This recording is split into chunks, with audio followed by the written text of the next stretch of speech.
Here's a pair of Bose QC Ultra headphones. I'm going to show you how to pair and connect these directly to a Nintendo Switch. I'm using the OLED version, but this will also work for the previous versions. So the first thing we're going to do is go to the system settings.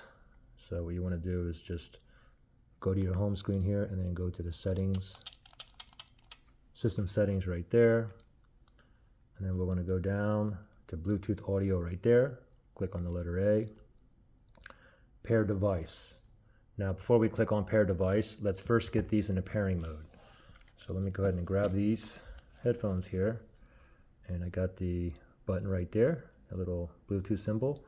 So I need to get this in a pairing mode. So let me go ahead and turn these on.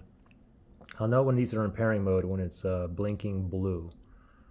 Okay, I got a solid blue light there. It's probably connected to one of my phones. Let me press and hold this again. There we go.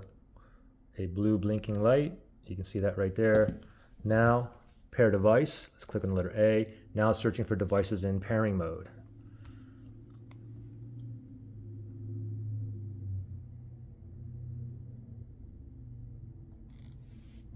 Just be patient here. If you guys had issues where you couldn't connect or pair, you can always reset these. Look in the link below. Okay, anyway, I found it. QC Ultra headphones. Let me select the letter A right there. It's connecting.